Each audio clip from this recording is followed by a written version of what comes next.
Olá, pessoal! Continuando nossos planos de estudo tutorado, 7º ano de História, volume 3.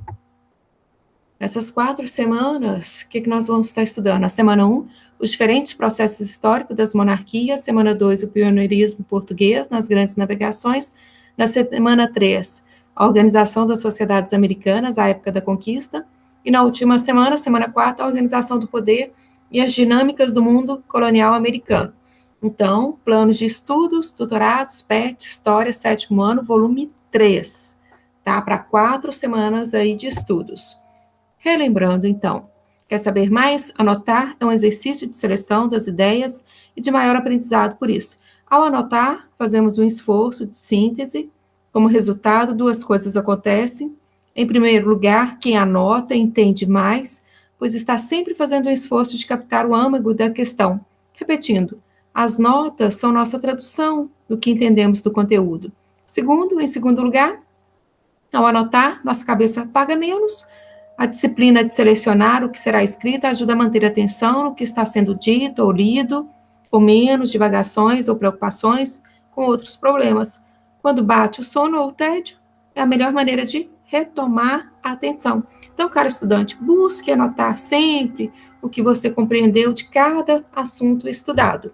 E para a primeira semana, então, estaremos estudando aí a organização do poder e as dinâmicas do mundo colonial americano, formação e funcionamento das monarquias europeias, os diferentes processos históricos das monarquias e a centralização do poder nas mãos dos reis. Então, semana 1. Formação das monarquias absolutas na Europa. Texto aqui do Cláudio, está disponível na folha. Aqui a Idade Moderna viu o nascimento dos estados absolutistas, foi o surgimento do absolutismo, tá? O governo absoluto aqui dos reis, que definiu a nova organização do Estado na Europa, superando as monarquias feudais. Apesar de o processo ter apresentado peculiaridades significativas em cada país, podemos perceber que apenas com o absolutismo, o sistema legal e jurídico foi imposto a todos os membros da sociedade, assim como foi nesse momento que a arrecadação de impostos, o exército e a burocracia conseguiram se impor representando o Estado. Esse Estado foi responsável pela dissolução dos vínculos feudais e dos poderes locais e regional, ao mesmo tempo em que eliminou a autonomia de muitas cidades haviam conquistado e preservado durante a Baixa Idade Média. Além disso, ele conseguiu submeter o poder secular, eliminando o poder temporal das igrejas, da Igreja Católica, né? E utilizando como justificativa para o poder absoluto dos reis, poder incontestável, absoluto. Então, as monarquias absolutistas que são formadas na Europa. Ao longo da história da humanidade, os estados se formaram no momento em que certos grupos sociais obtiveram o poder e organizaram as instituições necessárias para preservá-lo, considerando os interesses econômicos e o poder de influência de outras instituições. Com o Estado absolutista, encontramos um conjunto de influências de classes ou de grupos diferenciados que contribuíram direto ou indiretamente para a consolidação do sistema capitalista. Dessa maneira, a burguesia, a camada que estava em ascensão e que não participava diretamente da administração do Estado, foi beneficiada ao receber monopólios, enquanto os grupos que perderam o poder, a nobreza e o clero, passaram a controlar a burocracia e a estrutura militar. Então, atividades. Aqui se pede, já no final da Idade Média, durante a Baixa Idade Média, vimos o renascimento do comércio, das cidades, da cultura. Em meio a esse contexto, vimos também a terra perder o valor e as moedas passar o seu grande desejo de todos. Todas as mudanças que ocorriam naquele momento contribuíram para uma mudança social, política e econômica. No centro dessas mudanças estavam o fortalecimento do poder do rei e a centralização das monarquias europeias. Sobre esse assunto, responda às questões. O que são monarquias centralizadas? Aqui, monarquia é o rei, o governante, o monarca. Ele vai estar centralizando o poder nas suas mãos. Porque durante a Idade Média, o poder era descentralizado, era dividido. Então, você tinha os senhores feudais, os nobres, as nobrezas. Então, esse poder era espalhado, era descentralizado, era dividido em demais. Agora, não. Com o surgimento das navegações, do comércio, o renascimento das cidades, o poder começa a ser centralizado e ocorre o quê? a monarquia, a formação dos estados modernos, os países, as nações, e o poder concentrado na mão dos reis. Então, isso são monarquias, fortalecimento do poder aqui dos reis, tá? Bem, como se deu esse processo de ascensão dos reis e, consequentemente, queda do poder dos senhores feudais? Letra C. Qual o interesse dos comerciantes na centralização do poder nas mãos dos reis? Então, relembrando, está na Europa e logo a partir do final aí do século XI ocorre um crescimento do comércio da cidade, a formação de um novo grupo social, que é a burguesia, composta basicamente por mercadores e artesãos. Os burgueses, então, percebendo a importância da monarca, do rei, para o sucesso dos seus negócios, apoiam o rei por meio de doações, empréstimos. O rei, por sua vez, passou a favorecê-los, fazendo leis que protegessem o comércio e concedendo a ele cargos na administração do reino. Então, é a formação do Estado moderno, os países. Aqui.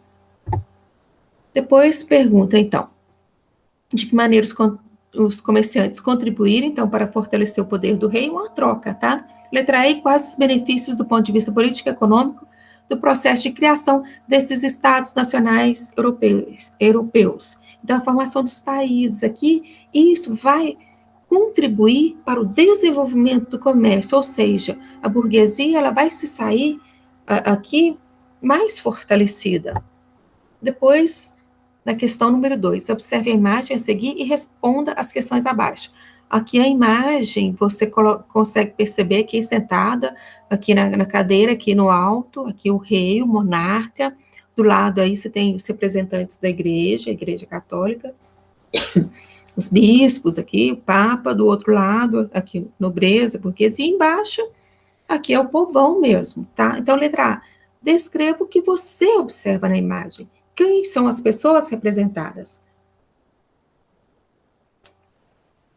Então, você vai descrever essa imagem. Letra B, quais são as camadas sociais que estão representadas na imagem? Então, você tem a figura aí do monarca, o representante, o governo aqui, você tem a figura aqui do povo, os trabalhadores, tá? Os camponeses, você tem a presença aqui da igreja, da burguesia. Então, descreva essa imagem.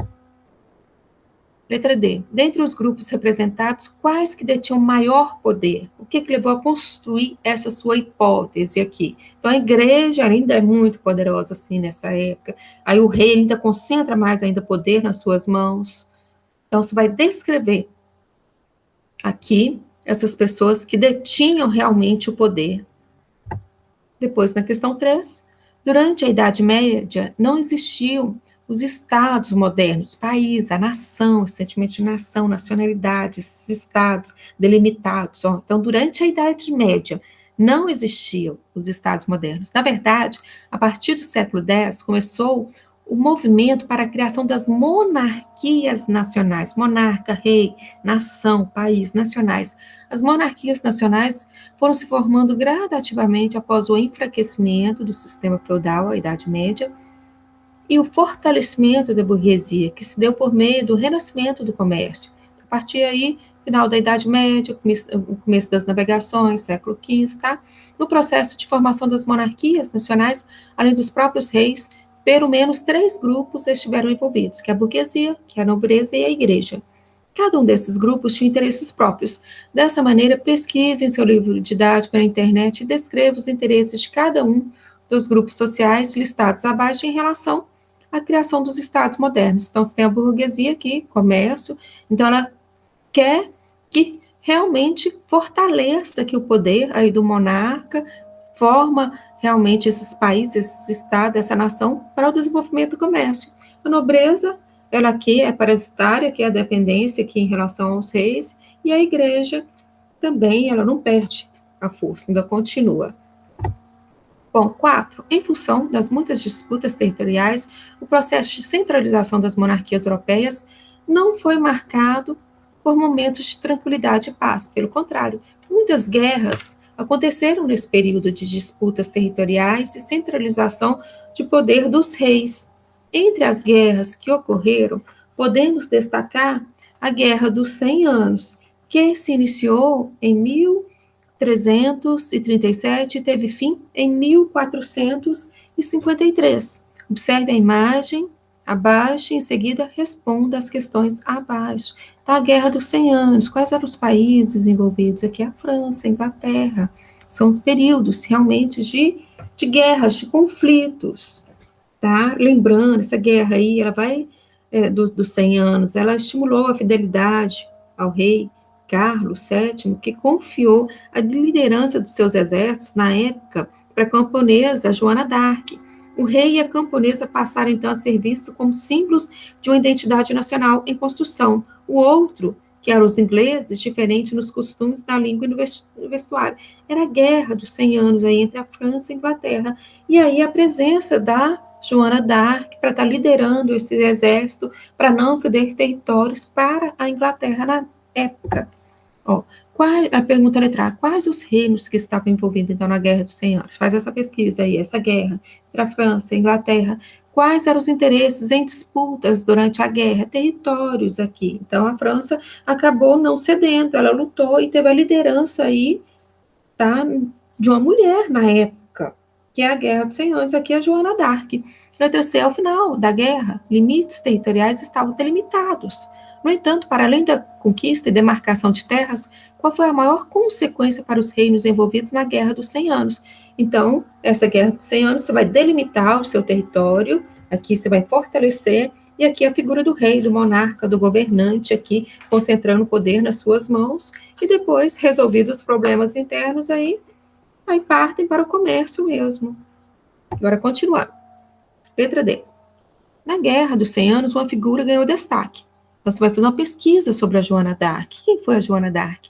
Pesquisa no seu livro didático, na internet. Quem que foi a Joana d'Arc? Ela era uma camponesa. Por que ela procurou o rei? Por que o rei concedeu ali a liderança dela do exército, nessa época, na Guerra dos 100 Anos, tá? Então, quem foi Joana d'Arc? Qual o seu papel na Guerra dos 100 Anos? Procure destacar também as consequências da sua participação na guerra. O que aconteceu com ela depois, no final, tá, dessa guerra? Estabeleça um paralelo entre Joana d'Arc e a maioria das mulheres da Idade Média. Era comum isso? Uma mulher liderar um exército? Então, faça essa pesquisa. Daí, o que aconteceu? A Igreja Católica aceitou ou não? O que aconteceu com ela no final? Façam essa pesquisa e anotem no caderno de vocês. Depois, para a semana 2, a gente ainda continua nossos estudos, a organização, o poder e as dinâmicas do mundo colonial americano, a formação e funcionamento das monarquias europeias, o pioneirismo português nas navegações, as navegações entre o século XIV e XVI, a chegada dos europeus na América e o Tratado de Tordesilhas. Então, nós vamos estar estudando aqui na semana 2, a formação aqui de Portugal. Atividades, então. Número 1, da semana 2. A centralização do poder em Portugal se deu a partir da Guerra de Reconquista, empreendida contra os muçulmanos, o árabe, que o muçulmano, que ocupava a Península Ibérica desde o século VIII. Após a guerra, foi formado o Condado Portucalense, que estava subordinado ao Reino de Leão, da Espanha, ao Reino de Leão, era reinos nessa época. Em 1339, o condado conseguiu sua independência, tornando-se o Reino de Portugal, primeira monarquia centralizada da Europa. Então, deu um dos primeiros aqui, regiões, territórios, aqui se formar país na Europa. Tá? Foi Portugal, primeiro a resolver seus problemas internos. Então, formou-se a monarquia ibérica. Lembrando aqui, tanto a monarquia portuguesa quanto a monarquia espanhola, elas se formaram durante a luta dos cristãos para expulsar os árabes muçulmanos da Península Ibérica. Essas lutas são chamadas de reconquistas, pois o objetivo dos cristãos era justamente reconquistar as terras perdidas para os árabes. E uma vez eles expulsando, tá, aqui, os muçulmanos, eles centralizaram o poder nas suas mãos, formaram simplesmente nação, aí o país que vai estar surgindo, Portugal, Espanha. Com a invasão dos árabes muçulmanos, a liderança cristã se retirou para o norte da Península Ibérica, onde fundou os reinos de Leão, Castela, Navarra e Aragão. E a partir do século IX, no entanto, animada pelo espírito das cruzadas e pelas desavenças entre os próprios muçulmanos, a liderança cristã iniciou as lutas de reconquista. Aí pergunta-se aqui, Além da Guerra de Reconquista, quais outros fatores contribuíram para fortalecer o condado portucalense e, posteriormente, o Reino de Portugal? Então, você vai descrever isso, essa expulsão do árabe, do muçulmano, da Península Ibérica, dessa região aqui. Então, vai se formar aqui esse território, essa região aqui, Portugal. Futuramente, aí, Portugal. Por isso, o pioneirismo português na centralização do seu poder. 2. Com o auxílio do seu livro didático da internet, responda as questões a respeito da Revolução de Aves, conflito político e bélico ocorrido em 1383 e 1885, que envolveu o Reino de Portugal e o Reino de Castela. Bom, letra A. Estabeleça uma relação entre a morte de Dom Fernando I, rei de Portugal, e a Revolução de Aves. E letra B. De que maneira a independência de Portugal estava ameaçada com o reino aqui de Dom Fernando I. Tá? O que foi essa Revolução de Aves? Ela ocorreu, gente, em 1383. Na época, aproveitando-se da morte do rei de Portugal, o reino de Castela, o rei de Castela, ele tentou ocupar o trono português, mas o povo de Portugal, liderado pela burguesia, resistiu e venceu os castelhanos na Revolução de Aves, que foi de 1383 a 1385. O líder dessa revolução, na época, era o Dom João, mestre de Aves. Ele sagrou-se rei com o título de Dom João I aqui, retribuindo a ajuda recebida, os reis da dinastia de Aves apoiaram o comércio e a navegação, principais negócios da burguesia portuguesa na época. Então, ele fortaleceu Portugal, fortaleceu o seu poder. Aqui a presença aí do governante, do rei, aqui o Dom João. Então, você vai falar sobre isso, tá? Depois, quais os interesses e o posicionamento da nobreza da burguesia frente a essa questão? Lembra que a burguesia ela vai estar apoiando esse rei, então, na época, o Dom João, tá? Para eles não perderem esse território aqui, para os castelhanos. Bom, e letra D, quais as consequências da Revolução de Aves? Bom, depois dessa revolta, o que aconteceu? Eles conseguiram centralizar o poder. Como eles centralizaram o poder, formou uma monarquia, um Estado nacional, uma monarquia, um monarca, um rei governando, a centralização do poder, logo eles se destacaram nas navegações. Logo vão chegar no Brasil, 1500. Então, eles vão se dedicar às navegações, vão ser pioneiros nas navegações Portugal. Então, coloquem isso aí, tá? Anotem aí. Ó, a imagem, letra E, a seguir representa a Batalha de Aljubarrota, embate entre as forças militares dos reinos de Portugal e Castela, ocorrida em 1385. Tá? Então, foi a Revolta de Aves. Descreva quais os interesses envolvidos nessa disputa. Quais eram os interesses? Território. Tá? Castela aqui, o reino castelhano, ele não queria ceder aqui Portugal, ele não aceitava, ele queria pegar esse território português aqui para eles, então eles não aceitam, tá bom? Letra F, a imagem abaixo representa o casamento de Dom João com a princesa inglesa, Dona Filipa. Quais os impactos dessa união para o fortalecimento dos interesses expansionistas do reino de Portugal?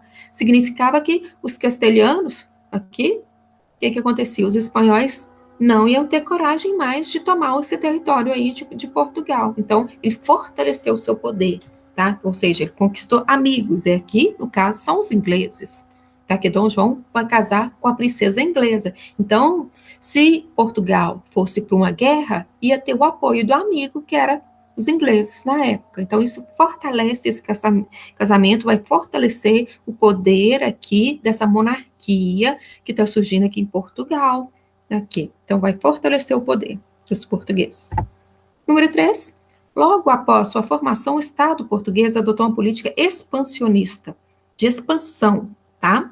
Muito forte, e saiu na frente em relação ao estabelecimento de rotas marítimas para a África, Ásia e mais tarde para a América, levando em consideração todos os aprendizados adquiridos e observando o mapa abaixo, liste 4 motivos que tenham impulsionado Portugal a ser o primeiro estado centralizado da Europa a se lançar nas navegações.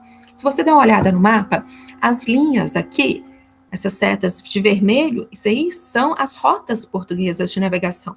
Então, eles estão realmente dominando os mares aqui, o pioneirismo português. Ele vai estar navegando todo o litoral do continente aqui africano, até chegar na China, na Índia, no Japão, até chegar no Oriente. Então, é o comércio que ele vai estar fazendo nessa época. E as setas verdes aqui é as rotas espanholas aqui na Espanha. Então, você pega a presença aqui dos portugueses, é maior, o pioneirismo português. Aí é o comércio de especiarias que é feito no litoral do continente africano. Especiarias, que eram as especiarias? Era ouro, prata, marfim, os produtos, os temperos, canela, cravo, pimenta, chegava até a China, a Índia, as porcelanas, os tapetes. Então, esses produtos, eles revendiam com valor muito alto. Então, realmente, eles eram poderosos nessa época, tanto Portugal quanto Espanha. E o pioneirismo aí dos portugueses nas navegações. Realmente, eles dominavam os mares aqui. Portugal e depois aqui Espanha também, a presença dos espanhóis. Agora, vamos lá. Semana 3. Organização do poder e as dinâmicas do mundo colonial americano, conquista da América, Organização das Sociedades Pré-Colombianas. Então, nessa semana 3, que a gente vai estar estudando. Vamos lá? Bom, quem foram os povos maias, incas e astecas? Disponível na revista aqui, da Abril, o acesso aqui de 8 de julho de 2020. Então, vamos lá. Quem foram os povos maias, incas e astecas? Foram povos que dominaram boa parte das Américas. Antes da chegada dos europeus ao continente, no século XVI, a civilização maia foi a primeira a se consolidar como um império, atingindo o auge no final do século IX, época em que o território maia se estendia do sul do México a Guatemala. Arqueólogos especulam que guerras ou esgotamento das terras cultiváveis levou a civilização a um rápido declínio a partir do ano 900. No início do século XVI, quando os espanhóis desbravaram a América, os maias encontrados eram simples agricultores que apenas praticavam rituais religiosos de seus ancestrais. Já os astecas estavam no auge nesse período. A civilização deles surgiu mais ao norte do México, enquanto seus vizinhos maias entravam em decadência. Os astecas começaram a crescer por volta do século XII. Formando alianças com estados vizinhos, montaram um grande império que ainda estava se expandindo quando ocorreu o contato com os espanhóis, em 1519. Em apenas 2 anos, os invasores do Velho Mundo aqui é Europa, gente, o Novo Mundo aqui é América, o continente americano, tá? Em apenas 2 anos, os invasores do Velho Mundo dominaram o mais importante centro asteca, Tenochtitlan, atual cidade do México. Era outro império pré-colombiano que chegava ao fim, na América do Sul. Os incas viveriam uma história semelhante. Até o século XIV, eram só mais uma tribo indígena espalhada pela Cordilheira dos Andes. Mas, a partir do século XV, se expandiu, atacando vilas vizinhas. Quando os espanhóis chegaram, os incas já dominavam a grande área do norte do Equador, a região central do Chile.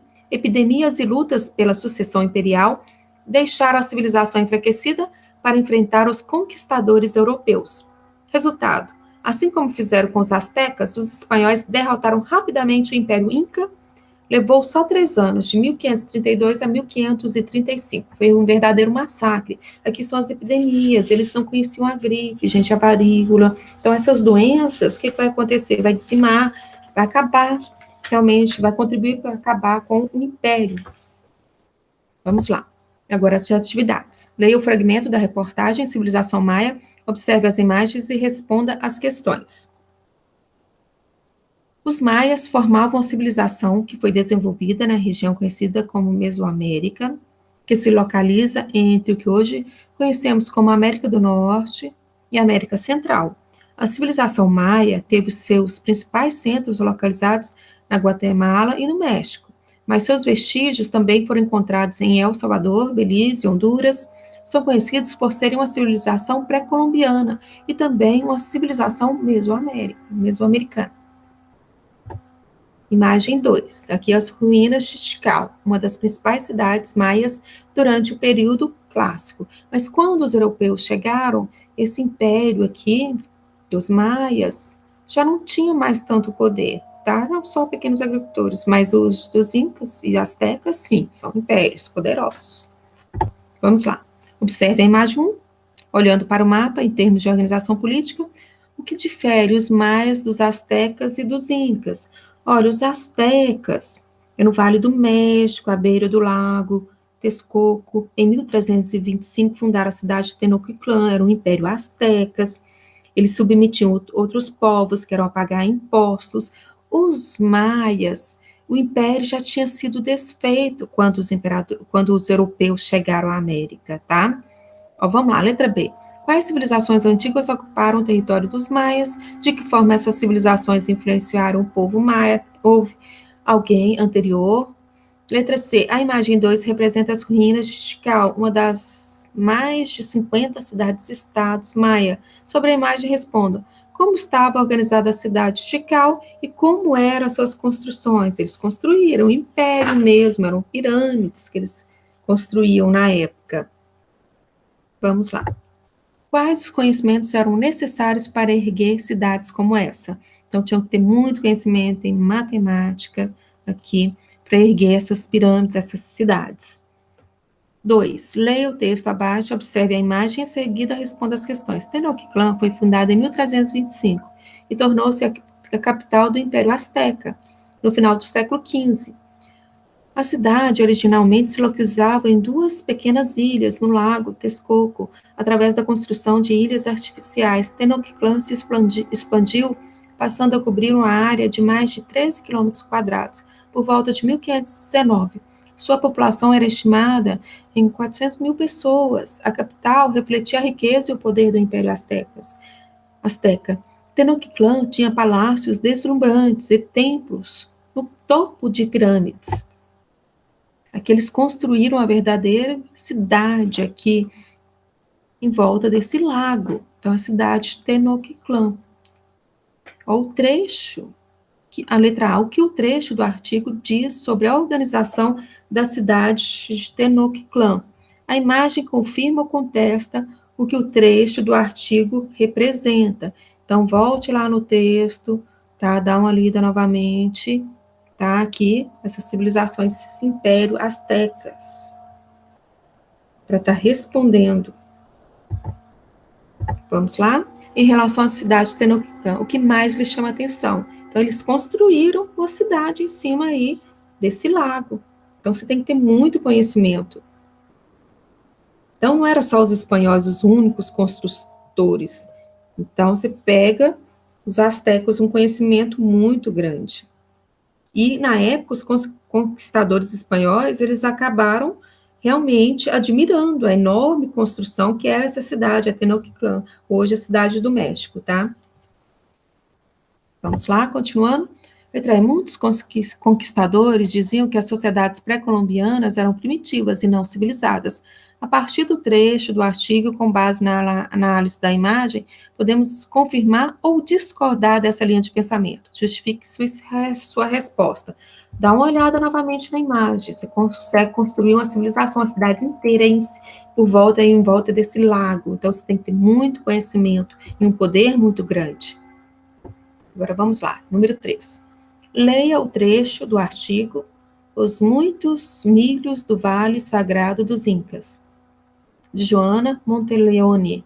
Em seguida, observe a imagem que retrata os terraços agrícolas no Vale Sagrado dos Incas, no Peru. Nas encostas que rodeiam as montanhas de Cusco, no Peru, uma maneira especial de plantar milho se espalhou por todo o Império Inca por volta do ano de 1400. Era o auge de um dos maiores impérios da América. E as encostas das montanhas estavam cheias de plantações trabalhadas para receberem as diversas variedades de milhos consumidos pela população local. Uma região com condições adversas para o cultivo de alimento, por causa da altitude das montanhas íngremes, os incas cavaram terraços em curvas, pensados e plantados de maneira a receberem mais sol ou vento ou umidade. Então, nesses um terreno extremamente íngreme, e eles conseguiam produzir. Então, nesses terraços aí, eles conseguiam cultivar. E aqui a principal base da alimentação aqui dos incas era o milho, tá? Então, aí o panorama dos terraços agrícolas do Vale Sagrado dos Incas, no Peru. Letra A. Segundo o texto, qual era a base da economia dos Incas? Então, você já sabe, alimentação, o milho. Observe a imagem e descreva o que ela representa. Então, essas construções que eles conseguiam realmente dominar, plantar nessa área. D, qual a solução encontrada por esses povos para estar cultivando nesse terreno de difícil, mas eles conseguiam. E letra E, a tecnologia usada pelos Incas para poder plantar nas montanhas ainda é utilizada até hoje? Então, você vai fazer essa pesquisa. E qual que é o nome dessa técnica? Como que se recebe essa técnica? Você vai estar pesquisando aí sobre a agricultura dos Incas. E para ele, só de curiosidade, o imperador, ele era conhecido como Inca, o filho do sol. Ele era visto como se fosse um semidivino, possuía enormes poderes e privilégios. Seu cargo era hereditário, passado de geração para geração. Tá? E aqui eles realmente cultuavam ali o sol, tá? O deus sol. E a base da alimentação, o milho. Então, vamos lá, continuando. Semana 4, ainda continuamos aqui, tá? Estudando sobre a organização do poder, as dinâmicas do mundo colonial americano, a conquista da América e a organização da política dos indígenas europeus. Então, vamos lá. Extermínio dos primeiros povos americanos é explicado pelo DNA. Desde 2010, uma equipe internacional de cientistas esteve extraindo amostras de cabelo, dente e ossos de múmias e cadáveres de antes da conquista da América. O material remonta a um período entre 8.000 anos a 500 anos atrás. O DNA nessas amostras permite investigar como foi a chegada dos verdadeiros conquistadores do continente e qual seu parentesco com as populações indígenas atuais. Acabaram de ser publicados os resultados da maior análise desse tipo, que estudou 92 restos mortais encontrados principalmente no Peru, na Bolívia e no Chile.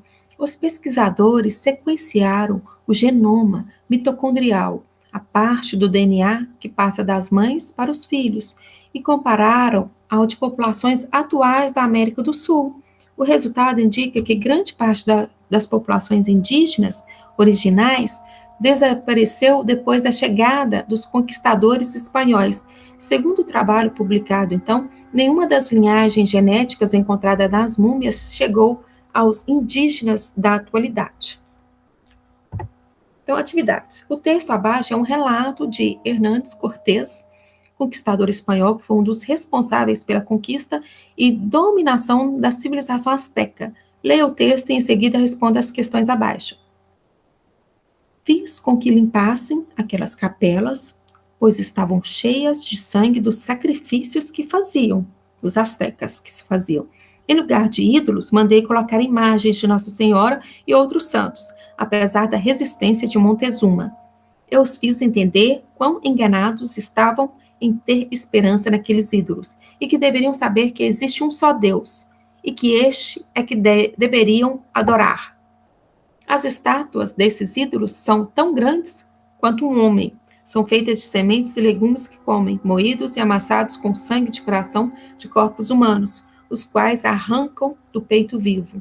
Cada coisa tem seu ídolo. Assim há, por exemplo, um ídolo para a guerra, outro para a colheita e assim por diante. Então, aí, Cortés, aqui, um dos colonizadores, dominadores aqui, conseguiu aqui subjugar os povos, foi um verdadeiro massacre, tá? Letra A. O que o relato nos diz sobre a cultura dos povos astecas? Que eles o quê? Idolatravam vários deuses. B. Qual foi a postura do conquistador aqui, do Cortés aqui, dos conquistadores europeus frente aos costumes dos povos nativos na América? Eles aceitaram os costumes, esses vários ídolos? Não, né? C. O que o relato nos traz sobre a religião dos astecas? O que esse relato fala sobre a religião deles? Como que era a religião desses nativos, dos astecas? E aqui a imagem 1, se mostra aqui na imagem, aqui, montados aqui, cavalo aqui o conquistador, aqui o europeu, na imagem, e depois você tem aqui como se fosse uma guerra sendo travada, os nativos aqui. Letra A. Qual o assunto principal do texto? E letra B. Observe a imagem e descreva o que está sendo representado nela. Qual que é o assunto principal do texto? O texto ele está falando aqui sobre como que foi essa conquista e dominação da civilização asteca, e aqui nessa imagem aqui, como que ela foi sangrenta, as guerras. Letra C, quais os grupos sociais estão representando na imagem? Então, vocês têm aqui os nativos. Letra D, busque identificar os grupos que se enfrentam ali, né, os espanhóis, europeus e os índios aqui. Letra E, além da guerra, quais outras formas de resistência indígenas podemos identificar na imagem? Ou seja, eles lutaram, pegaram em armas, tentaram resistir à dominação. Agora, número 3. Pizarro foi um dos conquistadores do Império Inca e responsável pela dizimação, morte, dizimar, acabar, dizimação de milhões de indígenas que habitavam a região andina da América do Sul. Leia o trecho do artigo a respeito da vida desse conquistador e, em seguida, observe a gravura, do século XVI. Ele era filho de um militar. Pizarro nasceu em Trujillo, na Espanha, por volta de 1475. Quando jovem, explorou a América Central. Depois de ouvir histórias sobre o extenso e rico império erguido na América do Sul, em 1523, planejou conquistar o território Inca para a Espanha. Poucas pessoas acreditaram que a empreitada seria bem-sucedida. As primeiras expedições realmente fracassaram, mas em 1531, Pizarro chegou às terras incas, hoje pertencente ao território peruano. Em 15 de novembro de 1531, Pizarro e seus homens entraram na cidade inca de Cajamarca. Superiores em armas, facilmente derrotaram os incas. Apossaram-se do ouro e da prata e mataram o imperador. Em seguida, conquistaram todo o território que constitui hoje o atual, o país Peru, o atual Peru. 3. Pizarro foi, então, um dos conquistadores do Império Inca e responsável por essa dizimação. Tá? Aqui é a imagem número 1. A representação desse encontro do espanhol Pizarro com a espada em punho, o imperador Inca aqui, Atahualpa, no alto aqui a gravura, que é mostrando a guerra, tá? Esse encontro aqui, a resistência dos nativos. Bom, letra A. Segundo o trecho do artigo, o que motivou o conquistador aqui, espanhol Pizarro, a lutar contra os andinos da América do Sul. O que eles queriam? Ouro, prata, né? Conquistar esse território para a Espanha. B, observe a imagem 1, o que ela está representando. A imagem 1 aqui é a guerra, a luta. Daí a resistência dos nativos também, lutando contra o conquistador, o europeu. Bom, B, observe a imagem, o que ela está representando. Letra C, quais são os grupos sociais que estão sendo representados na imagem? Então, você tem de um lado o europeu e depois os nativos. D, no embate, nessa luta representada na imagem 1, quem está lutando contra quem? E letra E, quais os dois grupos que têm maior número de pessoas na luta? Isso pode nos dizer que esse grupo venceu a batalha? Ou, se vocês repararem, o número de nativos ele é maior, só que a superioridade bélica de armas aqui do europeu era maior, tá? Melhor, então, e além das doenças que o europeu trazia, então acabou isso influenciando aí a decisão final, tá? Não foi em números, mas aqui a superioridade em armas. Bom, querido estudante, estamos finalizando então a trilha de aprendizagem que foi percorrida durante as últimas 4 semanas. Nossas expectativas eram que vocês aprendessem muito com esse material que foi preparado com todo carinho. Esperamos que isso tenha acontecido. Caso tenha surgido muitas dúvidas e questionamento, anote-os, guarde-os para que o mais próximo possível possam ser compartilhados com seu professor e com seus colegas quando todo esse período de crise passar. Até lá, vamos continuar construindo conhecimento juntos. Até a próxima. E atividades complementares. Atividades, vamos lá. Número 1, leia o texto a seguir e depois responda. Em primeiro lugar, ressalta-se a busca de metais preciosos em outros continentes, antes a desmonetarização da economia europeia. Essa última foi causada pelo esgotamento dos veios mineiros mais superficiais da Europa, únicos e acessíveis à tecnologia da época. Bom, letra A, o texto fala sobre a busca de metais preciosos. Quais metais são esses que os europeus estão buscando? Metais preciosos. Então, ouro e prata. Letra B. Os espanhóis encontraram esses metais na América? Quais foram as consequências desse achado? Acharam sim. É interessante que os espanhóis, Espanha, eles acharam rapidamente ouro e prata. Já os portugueses aqui no Brasil demoraram um pouco mais para achar ouro e prata. Então, primeiro, aqui no Brasil, Portugal vai primeiro cana-de-açúcar, primeiro o pau-brasil, o extrativo aqui do pau-brasil, depois a cana-de-açúcar, e depois que ele vai achar, bem lá para frente, o ouro e prata. Já a Espanha, não, já de início vai achar ouro e prata. Então, o massacre dos nativos é imenso. Então, vamos lá. Então, letra B. A descoberta de ricas minas de prata em Potosí, atual Bolívia, em 1545, e Zacatecas, atual México, transformaram mineração na atividade mais importante na América Espanhola. O rei da Espanha considerou-as sua propriedade particular e mandou distribuir lotes àqueles que tivessem dinheiro para iniciar sua exploração. A mineração foi realizada por meio do trabalho forçado dos indígenas, e isso acabou dizimando a maioria dos indígenas. Letra C. Além da mineração, que outro tipo de exploração colonial os espanhóis impuseram na América? Letra C, então. Além da mineração, a principal atividade colonial espanhola, atividades agropastoris, também foram incorporadas ao cotidiano da América Espanhola. Por meio da encomenda, os indígenas trabalhavam no plantio de cacau, batata, milho, tabaco, cana-de-açúcar. Além disso, criavam gado de corte e de transporte, como mulas e cavalos. 2. Com base nos seus conhecimentos, leia um excerto e responda a pergunta. Os portugueses chegaram à África no século XV. A partir do século seguinte, o tráfico de pessoas escravizadas da África para a América aumentou ano após ano. Qual o significado desse processo para a formação de um mercado mundial e para a integração dos continentes antes isolados? Resposta aqui é pessoal, mas o que vocês podem estar colocando? As grandes navegações provocaram ampla transformação na relação entre os povos e no desenvolvimento de um mercado mundial antes inexistente.